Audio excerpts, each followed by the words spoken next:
a minha emoção sempre foi olhar para cá e olhar para essa gente. E aí começou tudo, né? A gente acende na cidade, então toda a sociedade circundante aplaude e se identifica, porque não é Machadinha que é negra em Quissamã. Quissamã é negra.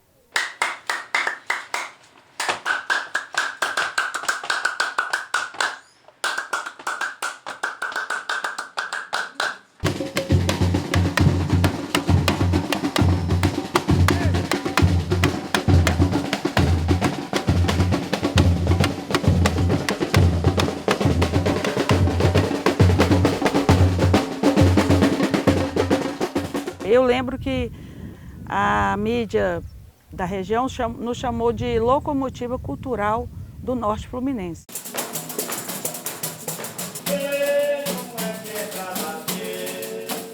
Eu acho que em algum momento alguém ia enxergar o valor e a importância das coisas aqui. Eu não vou achar que eu seria a única pessoa que veria beleza nisso, né? Mas eu sou muito... Eu sempre fui muito sensível, sabe, a essas coisas não sei, foi natural amar Machadinha para mim. Parece que eu tenho alguma coisa aqui que eu não sei. Machadinha passa a ser o portal de entrada para a atividade turística.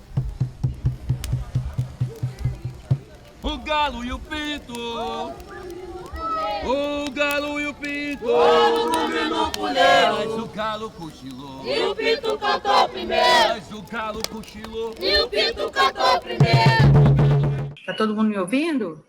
Sim, Tá me tudo ouvindo? bem. Samira, professor Ivan, né? Bom, fico feliz, né? Fico feliz com a presença da amiga Samira, do Boi Renascer, Boi Pintadinho, o Boi Malhadinho lá de Quissamã, Renascer, Marcos Simas, um grande amigo, um grande incentivador, um grande agitador cultural aqui de Arraial do Cabo. E o professor Ivan, que é um luxo, hein, professor? Você aqui com a gente, e uma pessoa tão ilustre, tão importante, tão aguerrido nas questões, né?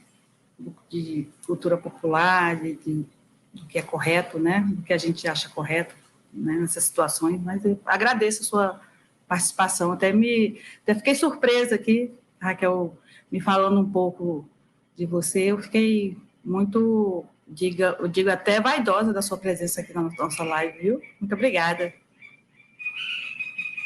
Então, hoje a gente vai conversar um pouco, né, sobre as questões dos bois malhadinhos, né, dos bois de forma geral, que é uma coisa muito presente, né, essa coisa de boi, né, vamos falar assim, dentro de várias partes do mundo e dentro da própria história da humanidade, né, mas lá do boi de Apis, né, dos bois egípcios, essa coisa, né.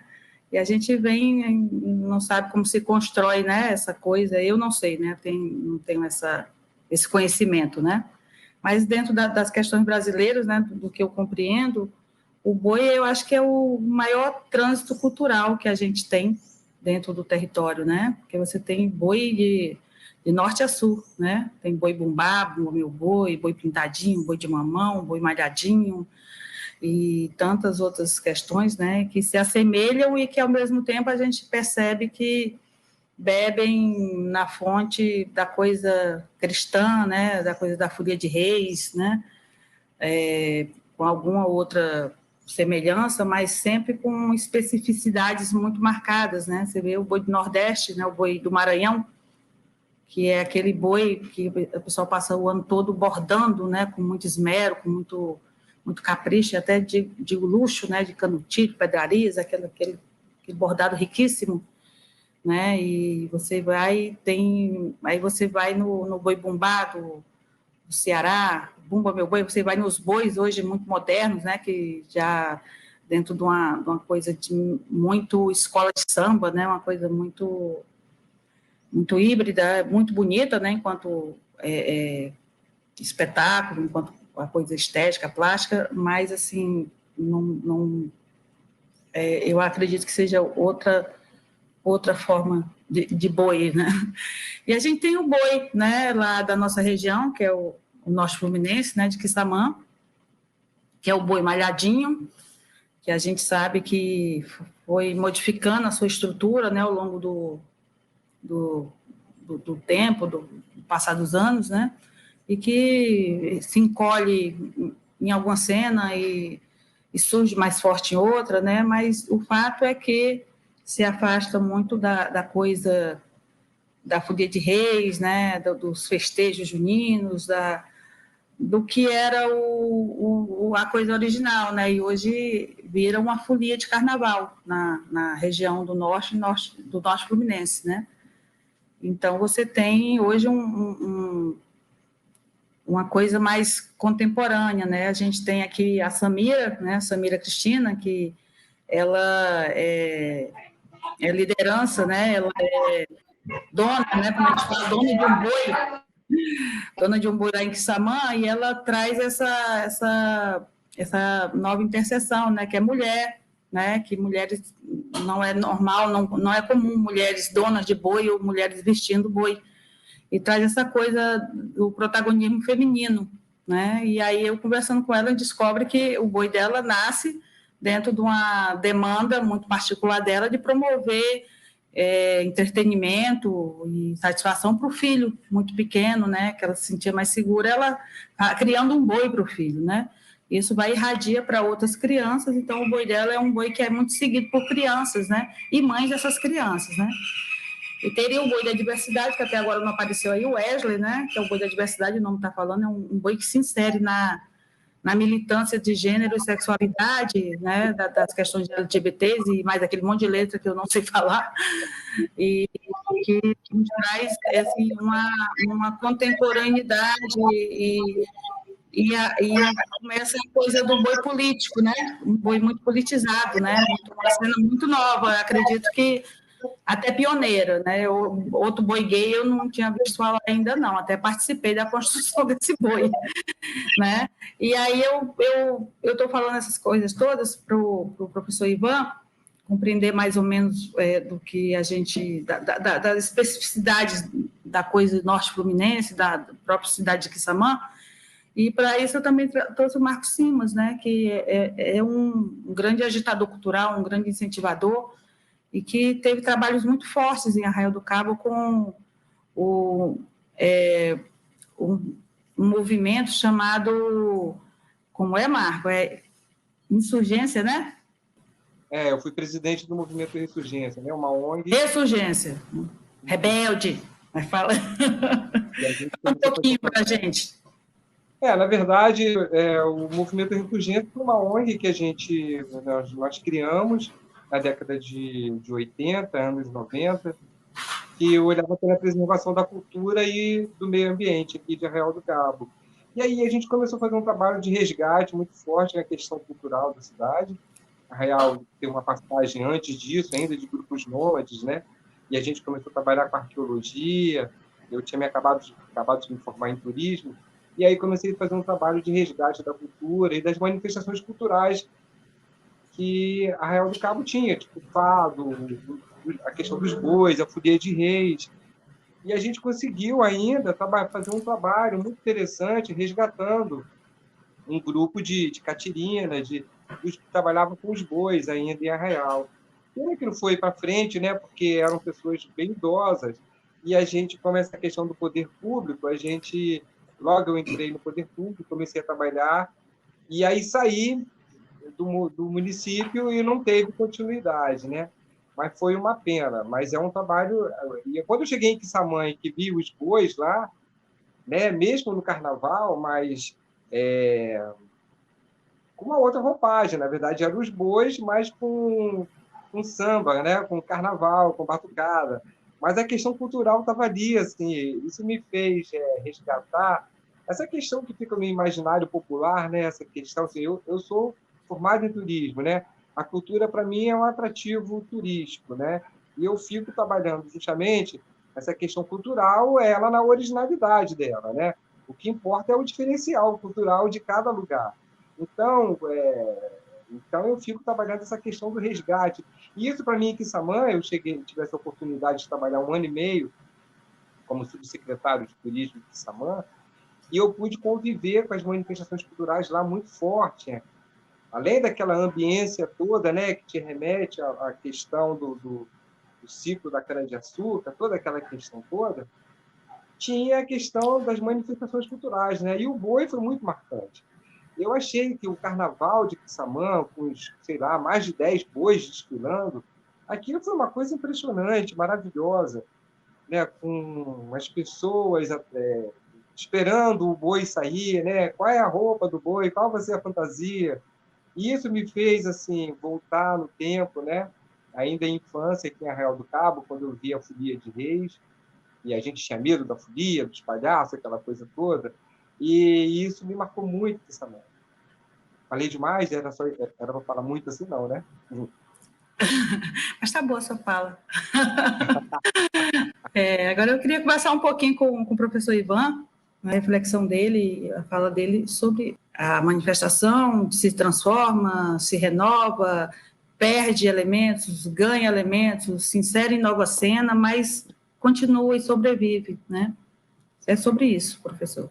Eu agradeço o convite e, em meio a essas muitas lives, essas palestras e tal, né, nesse período, é a primeira vez que eu sou convidado para um debate sobre cultura popular brasileira.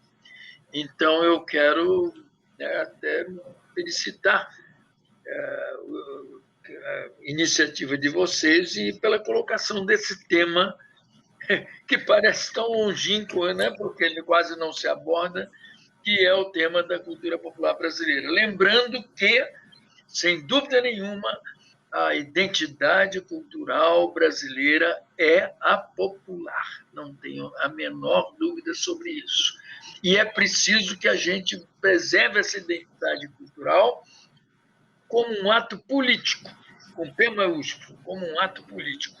Os países mais desenvolvidos sabem perfeitamente que se conquistarem a cultura do outro, se dominarem a cultura do outro, se descaracterizarem a cultura do outro, melhor o conquistam social, política e economicamente. Então, é uma obrigação nossa, de brasileiros, essa preservação da nossa cultura popular. E, como tal, estou vendo que o tema básico aí é o boi, né? Boi.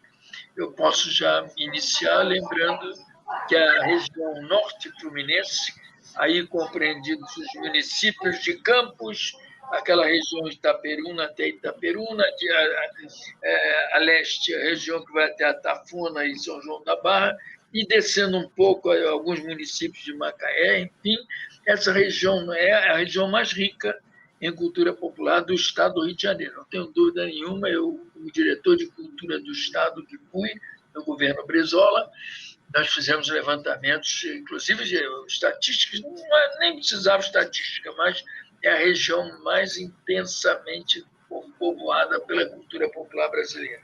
Então, e é claro que o boi não poderia faltar. É o boi e o cavalo. São, né, os dois companheiros do povo interiorano brasileiro, o boi e o cavalo. Sendo que o boi tem um pouquinho mais, vai mais longe um pouco talvez devido à relação totêmica que o boi tem com o povo brasileiro. É uma relação, talvez venha lá daquela influência remota de Espanha, Portugal, até chegar no Brasil, mas é uma relação totêmica, sim. E a prova dessa relação está, evidentemente, no enredo, na trama, porque os folguedos são dramatúrgicos. O Bumba Meu Boi, a Folia, todos esses folguedos são dramatúrgicos. Eles têm uma trama. E isso fica provado, essa relação fica provada ao longo da trama do Bumba Meu Boi, até o renascimento do boi. Então, eu só queria lembrar de início, é claro que depois nós vamos conversar sobre o Bumba Meu Boi. Era bom conversar um pouco sobre o Bumba Meu Boi, já que eu acho que fui uma espécie assim, um dos pioneiros então, de levar a cultura popular para a universidade, quando eu apresentei na UERJ, nos anos 60, os Bumba Meu Boi. Época em que o mestre Azulão, mestre do cordel, da literatura de cordel, mestre Azulão, era a Catirina do boi. Né? Ele era, porque o boi é um pouco discriminatório em relação a essa questão, é um pouco machista, né? As mulheres não participam dos folguedos.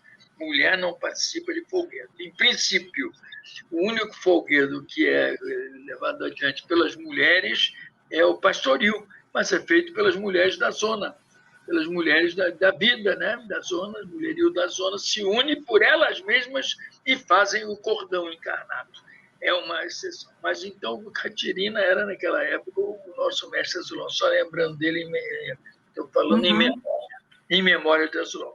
Mas, enfim, encerrando essa primeira intervenção, eu lembraria que o boi está presente na literatura adulta, na literatura infanto-juvenil, no cancioneiro, nas popular em geral, nas cantigas de roda, nos adágios. O Boi Aruá, do Luiz Jardim, nos anos 60, foi um sucesso de literatura infanto-juvenil. O Boi Cabiúna, das lendas e contos gauchescos chilenos do sul, já literatura adulta. A cantiga de roda, meu, passa boi, lá em cima daquele morro, passa boi, passa boiada. Passa boiada.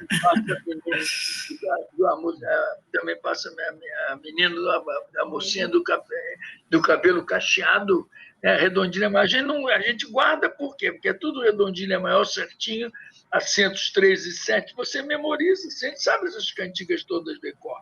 Então, está na cantiga de roda. O boi está presente, né, do brasileiro, né? Está presente no adagiário, presente em tudo. Agora, em relação a algumas manifestações mais esdrúxulas, eu soube realmente, claro, eu andei por aquela região toda lá, pesquisando, estudando e fazendo palestras, eu soube também do carnaval, já um pouco bem original, bem esdrúxulo de Quissamã, dos dois carnavais mais diferentes, que era da presença intensa do boi no carnaval de Quissamã e o carnaval de São João da Barra, com dois blocos, que se chamavam o Congo e o Chinês. Mas eu não tive a oportunidade de assistir ao carnaval lá, de assistir ao de São João da Barra, sim. Mas, enfim, o boi, essa minha primeira intervenção é mostrar tentar dizer que o boi está presente em inúmeras tantas manifestações, digamos assim, de contato com os mais eruditos, como o popular mesmo. Ou seja, as pessoas criticam muito o Parintins, o caprichoso e o garantido lá da Amazônia, de Parintins, criticam muito, mas, na verdade, ele é tanto para uma elite de turistas que vem, que sobe o rio e até ficam hospedados nas barcas, nas barcaças ou nos hotéis que já são poucos da cidade, como também contempla o povo. Então, não há nenhuma... Eu acho que é uma coisa muito democrática. O espetáculo do boi é tão democrático quanto o espetáculo do carnaval. Deixa eu parar por aqui, porque senão a gente pega a corda e fica falando. É uma delícia também, né? De início, essa minha intervenção, de início. Então, quando a gente fala, né, sobre... Por isso que eu trouxe o Marcos Simas, que é turismólogo, porque a gente tem, às vezes, o erro de tornar a coisa muito hermética, né? De achar que, claro, que é original, que é genuíno, mas que também há todas essas questões, né, de sobrevivência, né? Então, a gente fala muito sobre a espetacularização da cultura popular, sobre a turistificação da coisa, né? Então, assim, quando você fala do boi garantido, o boi Parintins, o caprichoso, né? Que são espetáculos belíssimos, né? Mas é uma coisa montada, né? Quando embala a questão da atividade econômica, da atividade turística, né? Da própria sobrevivência, né? Porque a gente sabe que já é uma adaptação, né? Uma adaptação ao que acontece com o mover do tempo, né? Em Quissamã, né?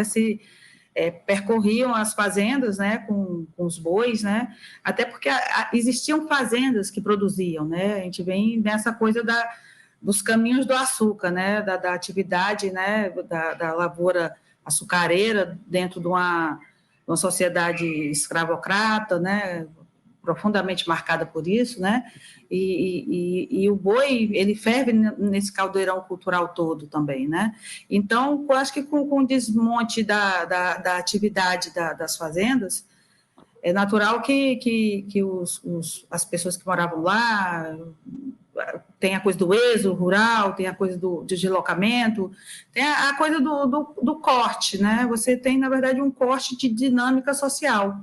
Então, para ele continuar existindo, ele sai da cena do cortejo, da folia, do reizado, de percorrer as ruas das fazendas e tal, e adentra a coisa do carnaval, né? E isso ele se adapta, então, e aí ele perde a viola, ele perde a coisa da música cantada, né? E ele vira, na verdade, como fosse um bloco, né? Carnavalesco, né? Claro que aí você perde a Mãe Maria, o Pai João, o Jaguará, a Catirina, né?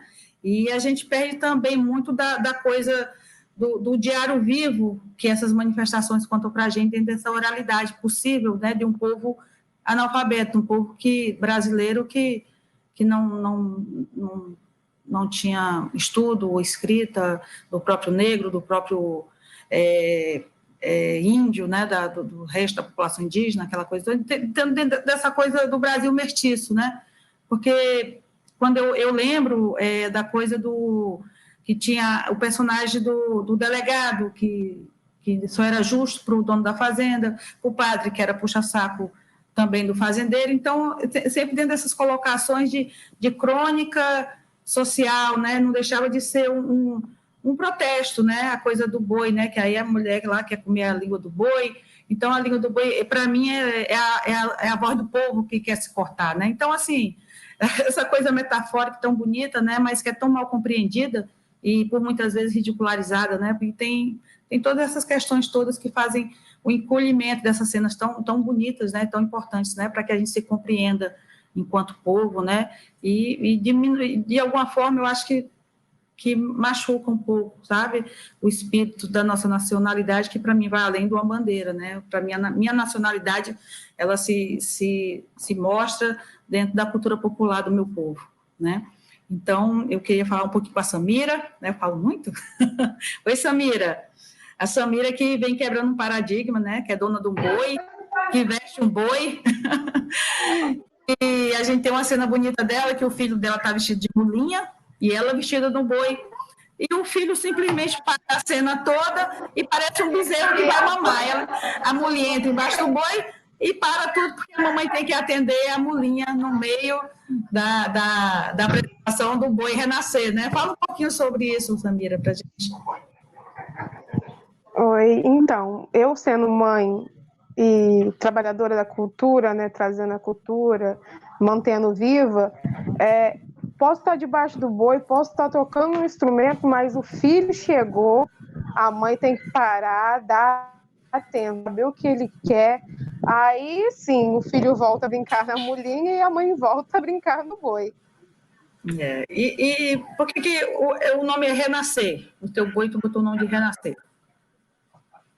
Então, o boi ele já era muito antigo e era do meu esposo. Eu nunca pensei em tomar a frente de um boi. E quando nós decidimos montar um boi pelo meu filho, ele falou assim, olha, eu já brincava com um boi na rua. E o nome do boi era Renascer. Então, a gente continuou com uma coisa que ele não tinha muito tempo na rua, mas a gente pegou aquilo e reiniciamos ele, vamos dizer assim, reiniciamos ele e estamos aí até hoje. Eu observei que você é a única mulher do grupo que é a dona do boi e que tem uma mão de ferro, né? Então é obedecida, né? Ela fala e todo mundo para e obedece e segue.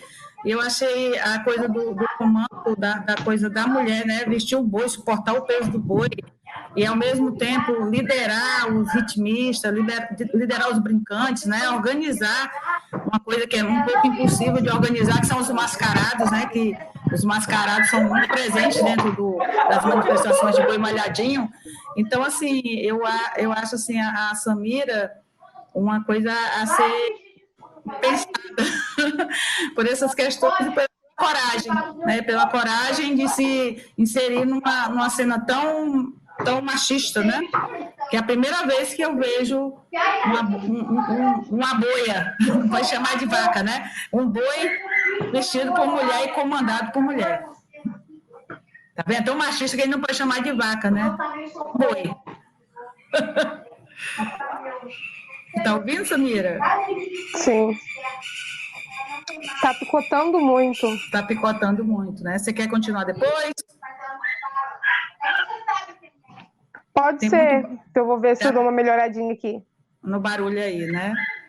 Então, eu volto lá para o Marcos Simas. Obrigada, Samira. Oi, Marcos. Oi. Então, aí o Marcos vai trazer para a gente, né, como é que ele vê a coisa da turística. Eu achei interessante que o professor estava falando sobre essa questão do espetáculo, né? Porque as pessoas colocam muita culpa no turismo também. O turismo é uma atividade altamente predatória quando ela não é bem planejada, sabe? Eu sou professor de turismo, dei aula durante 15 anos na Veiga de Almeida, fiz um trabalho de todas as matérias de turismo ligadas à cultura, e sempre falei muito para o meu aluno em relação à questão da cultura popular, né? Primeiro, a gente tem que olhar a cultura, descobrir o que aquele destino tem de diferencial, né? Tomar ela de cuidados, preservar, para depois, sim, depois que você tiver com ela preservada, feito um trabalho mesmo, você começa a explorar essa cultura, mostrar ela para o visitante como atrativo turístico, né? A cultura é super interessante para o turismo. É a cultura que atrai o visitante mais qualificado. É a cultura que atrai aquele visitante. Eu não estou falando daquele turista que tem melhor poder aquisitivo. Eu estou falando daquele turista que tem sensibilidade, aquele turista, né, que não tem dinheiro, mas que ele gosta da questão cultural, aprecia um artesanato, gosta, sabe? Então, esse ele tem respeito, né? Exatamente. Esse indivíduo ele é super bem-vindo no destino turístico, porque ele influencia positivamente a comunidade também, sabe? Então fala assim, poxa, a cultura, para você trabalhar a cultura, primeiro você tem que resgatar a cultura, trabalhar, preservar, para depois divulgar. Eu falo sempre que aqui, lógico, aqui em Arraial, a questão da cultura do pescador, né? Meu pai tinha um paiol de pesca na beira da praia grande, e quando eu era pequeno, eu ia lavar o paiol, né? Eu pegava água na praia, porque as mulheres ainda não frequentavam a praia grande, era uma praia de pescador, né? De homens, e a gente ia buscar, então era uma praia meio que deserta, então a gente ia na praia grande buscar água para lavar o paiol. E no quintal do paiol do meu pai, eu ficava com meu irmão brincando com arcária dentária de índio, a gente não sabia que aquilo era um sítio arqueológico, né? E quando eu fiquei adolescente, que descobri todo aquele material, era um material cultural, aquilo me chocou tanto que comecei a trabalhar com a questão cultural. E foi a cultura que me levou a fazer turismo. Então, lógico, você falou do movimento de ressurgência, nós criamos uma ONG aqui que preserva a cultura e o meio ambiente. Eu comecei a trabalhar com turismo, mas de forma a trabalhar o turismo cultural, justamente buscando mostrar essa potencialidade da cultura popular que os destinos têm, sabe, e que são tão únicas, né? E que isso que é o atrativo turístico, né? Então, você fala do espetáculo, o espetáculo do boi, por exemplo, ele é uma coisa que tem que ser mostrado mesmo. Uma coisa é você trabalhar a preservação dele, a outra coisa é o espetáculo, tem que mostrar para o visitante aquela manifestação cultural. Aquilo que é bonito de você ver, né? De você chegar no destino turístico e ver uma folia de reis, né? Presenciar essa manifestação, a manifestação do boi. Infelizmente, aqui em Arraial não tem. Aqui também tinha, como Quissamã, o fado, tinha a contradança, todas essas manifestações culturais que hoje não tem mais. Mas eu vejo isso com uma potencialidade incrível para o turismo. É importante que os destinos trabalhem a questão cultural, né? E trabalhem a cultura popular. Essa história que está recente ainda, 70, 60 anos atrás, e que muitos moradores já esqueceram, né? Então, é importante esse trabalho de resgate e preservação da cultura popular. Sim, é muito importante, sim. Aí eu pergunto para o professor Ivan, o boi sendo de trânsito nacional, manifestado em todo todas as regiões do país. Por que ele não é tão famoso como o carnaval? E se a coisa de Parintins, aquele sambódromo, né, boibódromo, nem sei como é que chamam, que tem lá em Manaus, se isso influencia, se isso é o começo de algo que pode se multiplicar país afora.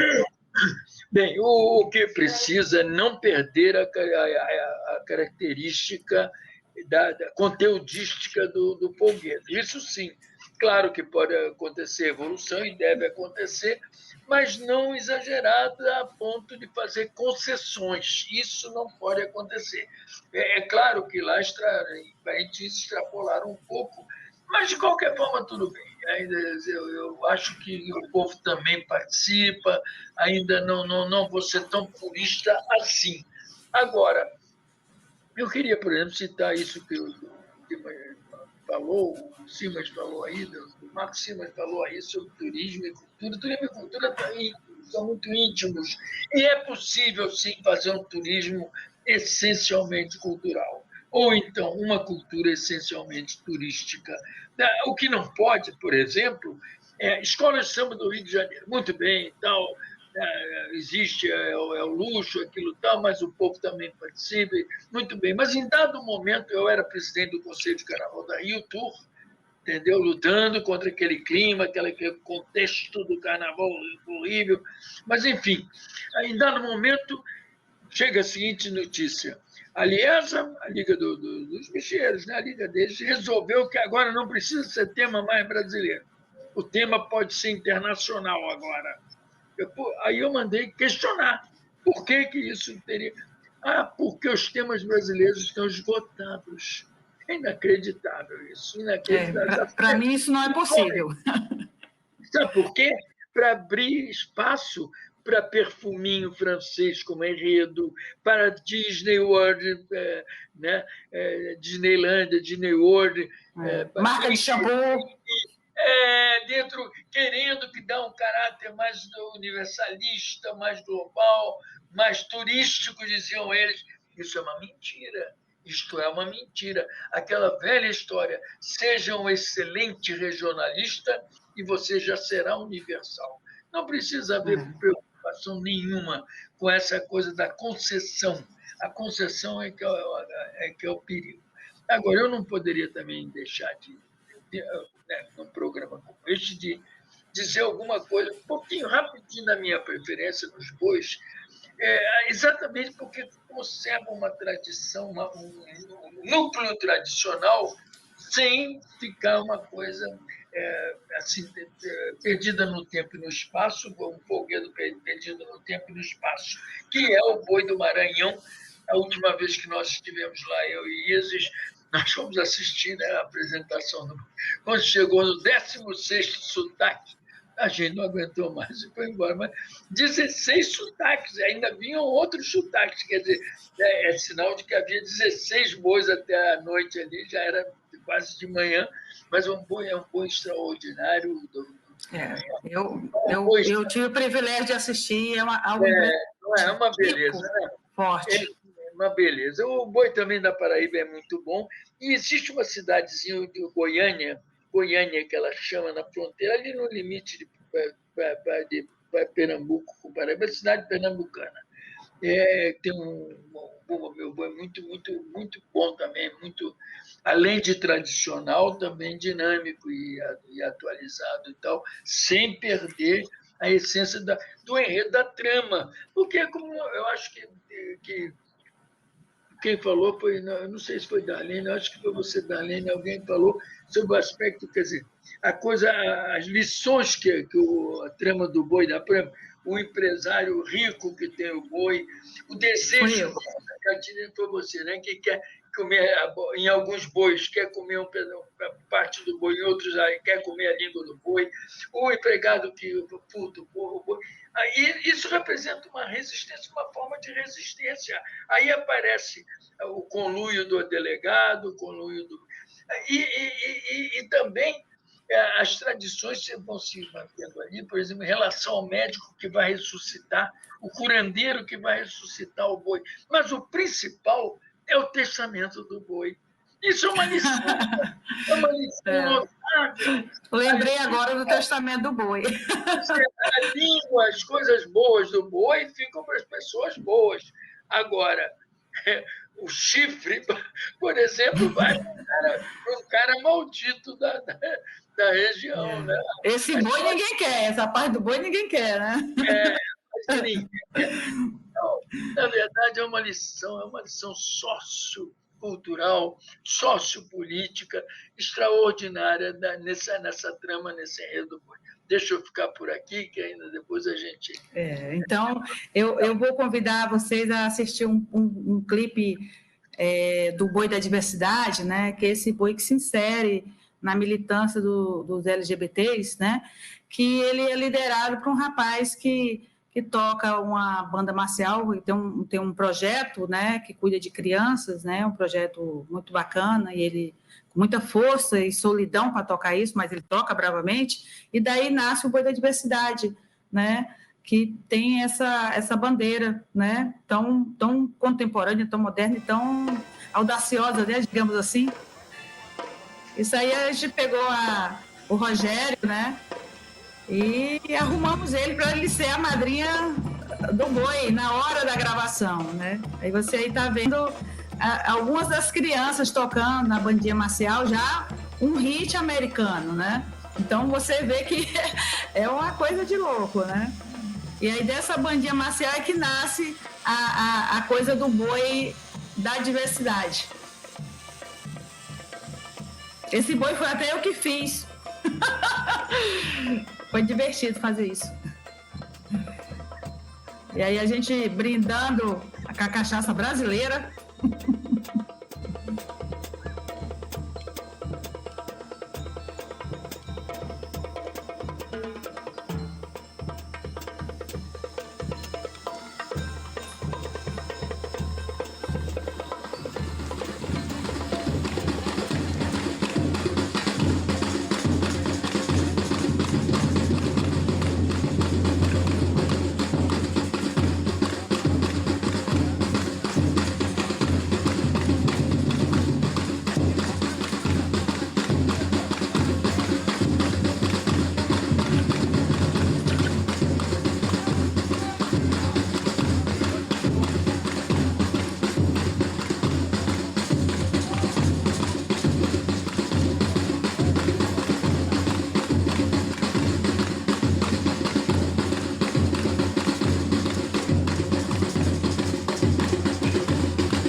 E é isso, aí é o Boi da Diversidade, que é uma coisa divertida, né? A gente gravou em meio à pandemia, então não dá para ver, mas ao redor tinha muita gente, né, assistindo que não podia participar e que a gente teve todos os cuidados, né, por causa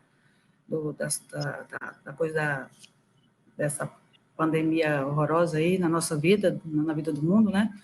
Mas a gente tem essa coisa, né, de ver hoje que como o senhor falou, professor, a coisa política, né, a coisa da rebeldia, a coisa, assim, em meio àquela brincadeira, né, o experimento de alguma justiça, né, que o popular, de alguma forma, se vingava ali, nem que fosse no escárnio velado, né, aos poderosos, né, ao fazendeiro, ao padre, ao pastor não, pastor é hoje, esse é outro problema hoje, mas enfim, então a gente tem essa coisa lá em Quissamã, né, dessa manifestação, os bois pintadinhos, mas que hoje não trazem mais os elementos originais, da estrutura, você percebe, todos aí percebem que é totalmente modificada, né?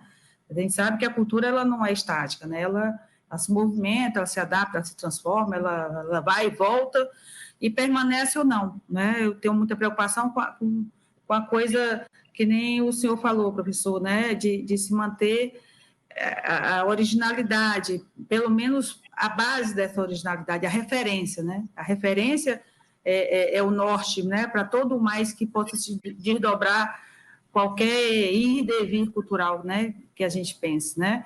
E aí eu queria que Samira falasse para mim o que é o boi na vida do povo, da gente de Quissamã. Além do boi ser assim, cultural, o pessoal gosta de brincar, dançar, eles vão atrás do boi, acompanham, é uma diversão não só para as crianças, mas para a família inteira, entendeu? A gente não tem discriminação com A e B, assim como o boi da diversidade do meu amigo Wesley Mascarenhas, a nossa rainha é a Miss Gay Macaé, que é Kemily Barcelos, e a gente bota e adora sair, entendeu? E a gente acha assim, o boi ele tá ali para contar uma história que, na minha opinião, não devia ser esquecida. Porque eu lembro quando o boi passava na rua da minha casa, brincando, e eu louca para ir ver o boi brincar. Então, é uma coisa antiga que eu não quero que as crianças de hoje em dia não tenham, entendeu? Para mim, a melhor coisa é eu sair na rua e falar assim, a tia do boi, o boi sai quando? Entendeu? Entendi. É uma coisa que marca, né, a memória de infância, né? É uma coisa esperada. Eu vejo que as crianças ficam na rua esperando e as crianças vai brotando, assim, dezenas de mascarados, né? Que eu tenho até um pouco de medo, porque eles são meio sinistros, assim, são implicantes, né? Eu sei que eu estou um pouco velha para ter medo de mascarado, mas eu ainda tenho um pouquinho de medo de mascarado, né? E aí eu lembro dos bate-bolas, né? Que eu morei quando criança no Rio, Guadalupe. E aí aqueles bate-bola vinham com uma bexiga batendo na gente. Eu tinha até pesadelo à noite, né? Aí quando eu vi o mascarado, me veio aquele trauma de infância do bate-bolas. E aí eu não sei assim, se o bate-bola da coisa urbana carioca é só o que pode ser do boi na coisa urbana carioca, porque não tem boi. Tem o bate-bola. Aí tem o palhaço da Folia de Reis, que é assustador, mas que é maravilhoso, né? Que eu já até chorei, porque eles declamam umas poesias dentro de uma fúria, dentro de uma beleza, né? E tem os mascarados que eu conheci em Quissamã, e eu tento juntar os três e não compreendo muito bem, mas eu sei que eles gravitam dentro de uma mesma atmosfera cultural. Estou errada, professor Ivan? Eu achei interessante você falar em bate-bola, que bom, porque o nome Clóvis vem dos gringos, os turistas que diziam, olha os Klaus, e acabou virando Clóvis. Não é uma terminologia que nos ajuda, né? Foi muito bom você falar em bate-bola. Nesse show que você apresentou aí, esse breve espetáculo para nós, eu notei o boi dançando mesmo muito, né? Aí me lembrei dessa ideia, que há uma ideia, né, no sentido de as mulheres participarem mais dos folguedos, né? E o tripa é o homem que fica embaixo do boi, né? Chama-se tripa. Ele vai passar a ser mulher, porque dizem que aí vai dançar mais, vai ter mais jogo de cintura e tal. Bom, a única virtude que eu vejo nisso também não é mais uma virtude, é que o tripa, em vários casos, o tripa entrou muito mamado e na hora da ressurreição ele não levantou, ficou deitadão lá e foi um problema para a ressurreição do boi.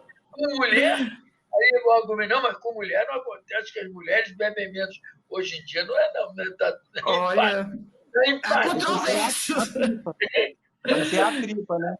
O tripa, agora vai ser a tripa, né? Com mulher. Mas, assim, que é muito tradicional ainda o tripa do boi chegar mamado para aguentar o calor e tá disposto, animado. Quer pular um tomba e o boi fica no chão, né?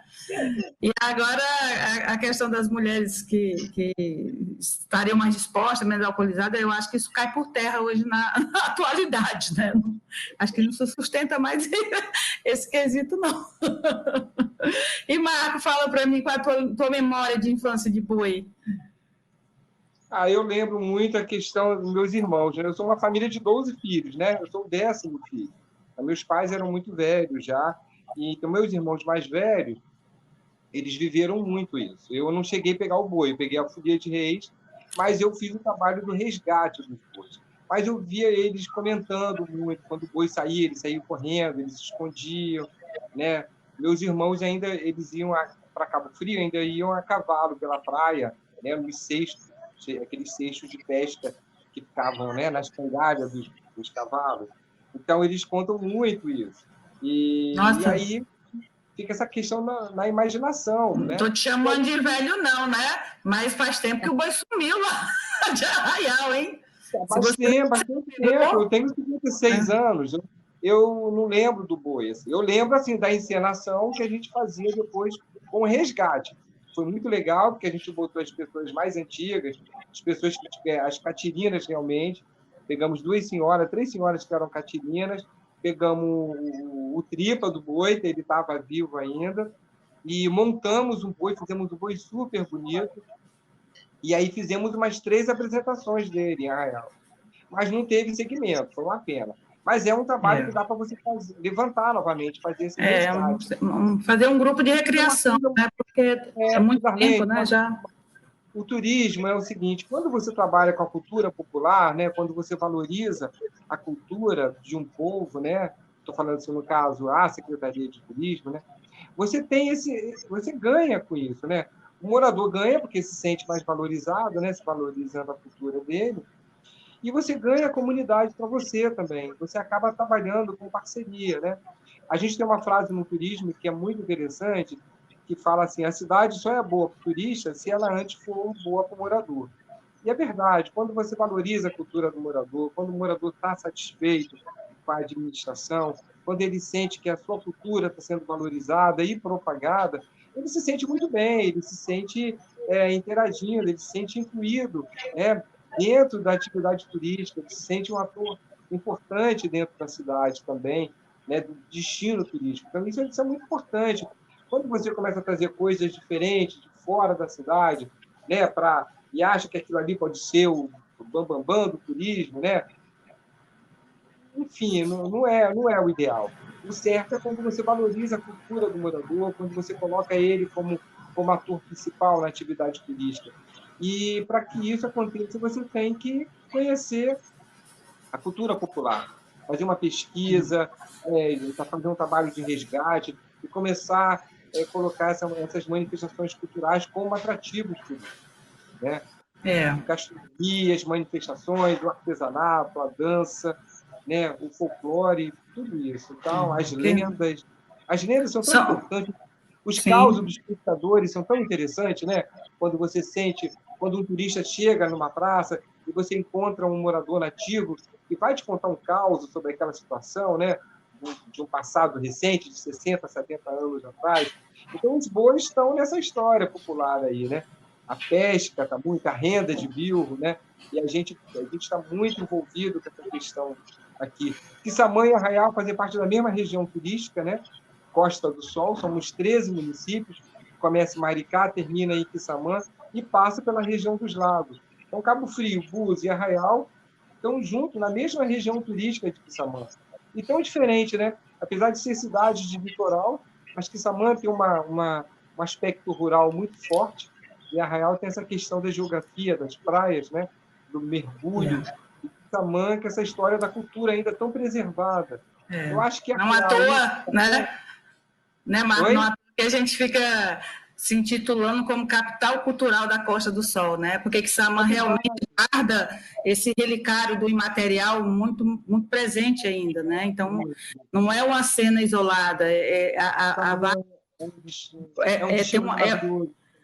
tem uma cena muito grande, né? Das coisas da gente, da cidade, né?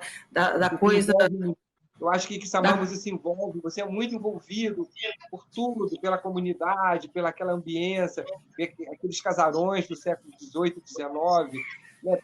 pela manifestação cultural, pela Machadinha, pela aquela questão de quilombola da Machadinha, das minas, da senzala. Nossa, é tão bonito, é tão envolvente isso, né? Eu acho que esse culturismo é tão forte, né? Dá vontade de você começar a gritar, né? Olha isso aqui, gente, olha esse patrimônio, olha essa coisa, que beleza, né? Aquele jongo, aquela roda de jongo da Machadinha, aquilo é maravilhoso. É muito maravilhoso, né? E é maravilhoso contar com você, Marco, aqui, com a Samira. E eu achei um luxo esse professor que tão brilhantemente professor que você, eu vejo que dentro do seu coração tem muito bem desenhado que é essa coisa do nosso espírito, né? Que tem um desenho da nossa cultura popular, desse Brasil mestiço, né? Desse Brasil da gente, né? Desse Brasil que tem regionalismo, mas o regionalismo não é barreira para o trânsito, né? Nem o sotaque, nem a geografia, nem as questões sociais, nada disso consegue encerrar essa tradição, até há um encolhimento, né? Até alguma dobra em algum momento do espírito cultural, né? da nossa gente, mas que resiste, né? Apesar de tudo, apesar de você, apesar de tantos, a gente está aí, resiste. Eu queria que, por gentileza, o senhor finalizasse com esse seu coração, que eu sei tão pouco, te conheço hoje, mas eu já vi que é de verdade. E agradeço muito a Marco, a Samira, e eu peço que o senhor finalize a nossa live. Eu agradeço, quero mandar um abraço aqui para Raquel Boixá, que foi minha aluna na faculdade. E, bom, eu poderia terminar numa homenagem ao boi, por exemplo, lembrando que o boi está intensamente presente no adagiário brasileiro, conforme o levantamento do mestre do adágio, Leonardo Mota, num livro de 400 páginas, muitos adágios em relação ao cavalo, mas do boi, uma imensidão de adágios, lembrando algum paralelo entre o boi e o homem. E ele diz ali, né? Boi sonso, cuidado que ele vai chifrar. O boi, quer dizer, comparando com o homem, né? O boi sonso, cuidado que ele vai chifrar. O boi solto no campo, ele se lambe todinho, quer dizer, celebrando a liberdade, está solto no campo. O boi sabe a cerca que ele fura, ele não vai tentar sair para um lugar que não consegue.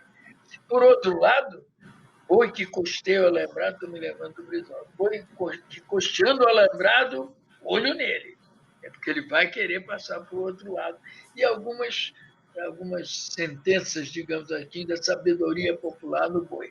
Mas eu encerraria a minha participação usando um trechinho da minha palestra última sobre o grande José Lins do Rego, o grande mestre dos romances da Menino de Engenho como Morto.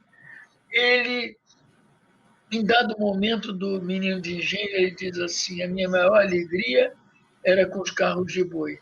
Por quê? Porque os carros de boi, eu menino, sabia que a gente ia visitar os outros engenhos, eu ia conhecer as outras crianças, ia brincar em outros engenhos, então o carro de boi nunca saiu da minha memória. E aí, em dado momento, o Zé Lins do Rego se distrai, ele tinha uma dispneia nervosa. Pelas histórias da velha Totônia de assombração, ele ficou com uma dispneia nervosa, o dedo, ele roncava um pouco o peito, aí, em dado momento, ele faz um símile, uma comparação assim. O meu chiado do peito era igualzinho o chiado das rodas do carro de boi. Então, ele presta também uma homenagem através de um símile muito bonito, né, em relação ao menino que ele era e o carro de boi. Eu encerro aqui, então, a minha participação, mandando um abraço para vocês todos que participarem desse encontro. Então, boi é resistência, gente? É resistência, professor? Muito bom. O boi resistência, Marco. Muita coisa. Chama a Catirina para matar o boi. Show de bola. E o boi resistência, Samira? A gente costuma falar que o boi, ele é teimoso. Então, vamos teimar, continuar teimando junto, né? Então, Sim. salve a cultura popular brasileira. Obrigada, amigos. Muito obrigada. Salve. Obrigado pela oportunidade. Nada. Obrigada. Adorei. Tchau, tchau. Tchau. Tchau.